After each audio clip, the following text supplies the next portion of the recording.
होता है गोरखपुरिया भौजी, महादेव, मालती चौहान, विष्णु राज इत्यादि जितना भी बड़े बड़े यूट्यूबर बड़े सब लोग होता है। तो छोटा छोटा यूट्यूबर जाके एक बारी एंट्री मारी पार्क में।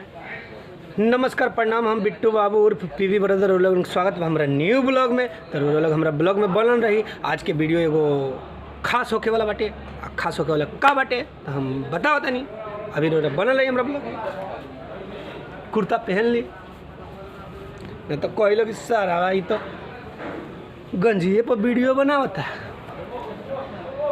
तो हमरा कहे का मतलब ही बाटे कि कल दिनांक 14/3/2022 के गोरखपुरिया भौजी एगो समारोह रखले बड़ी।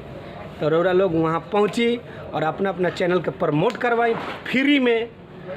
तो रौरा लोग पहुँची, वो तो वीडियो बना कर डलले बड़ी, वो वीडियो पर रौरा लोग जाकर देख लिया। वो पहुँची रौरा गोरखपुर में, अपना अपना चैनल के प्रमोट करवाई और जितना हो सके वीडियो के शेयर करी, लाइक करी, कमेंट करी। फिर से हम कहते नहीं, जितना भी नया यूट्यूबर बड़ा या पुराना यूट्यूबर बड़ा सब लोग जाओ गोरखपुरिया भौजी से मिलो। 14 तारीख के, कल 14 तारीख है ना, तो हाँ काल है। तो काल है जाकर वो लोग मिल लो, अपना अपना चैनल के प्रमोट करवाई लो। अब बहुत अच्छा इंसान है, बहुत नेक इंसान है, सबके लिए उखाड़ बाड़ी। 1 रुपया नहीं लगी, केहू के 1 रुपया नहीं लगी, फ्री में प्रमोट करवाई। 14 तारीख के लोग पहुँची लो गोरखपुर में। उस समारोह में पहुँच के भौजी के समारोह के सफल बनाई लो। अपना अपना चैनल के प्रमोट करवाई लो। अब वीडियो अच्छा लगे तो लाइक कमेंट शेयर जरूर कर देम एक बारी। काहे कि इ न्यूज दहल हमार जरूरी रहल रौरा लोगन के। जरा पता हो ठीक बा, जरा ना पता हो ओकरा खातिर ये वीडियो खास बाटे। तो रौरा गोरखपुर पहुँची और अपना अपना चैनल के प्रमोट करवाई। याद रख, गोरखपुरिया भौजी के सपोर्ट करी। ऊ तोरा लोगन के चैनल के 100% गारंटी के साथ वो सपोर्ट करी हन। तो रौरा लोग भुलाई भी जरा एगो गाना रही छोटी चुकी कि देखो बैठल बैठल कमातिया गोरखपुरिया भौजी राजा जी। देखो बैठल बैठल कमातिया गोरखपुरिया भौजी राजा जी। अब हम हूँ बनाइब यूट्यूब पर ब्लॉग वीडियो राजा जी। जितना भी महिला बाड़ी या औरत बाड़ी या लड़की बाड़ी या जेंट्स बाड़न जे भी बाटे सब लोग वहाँ पहुँची, अपने अपने चैनल का प्रमोट करवाई फ्री में।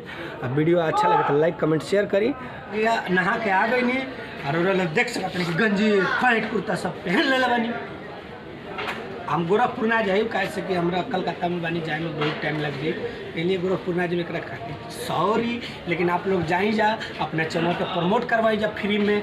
के आवता है गोरखपुरिया भौजी, महादेव, मालती चौहान, विष्णु राज इत्यादि जितना भी बड़े बड़े यूट्यूबर बड़े सब लोग आता है। तो छोटा छोटा यूट्यूबर जाके एक बारी एंट्री मारी पार्क में।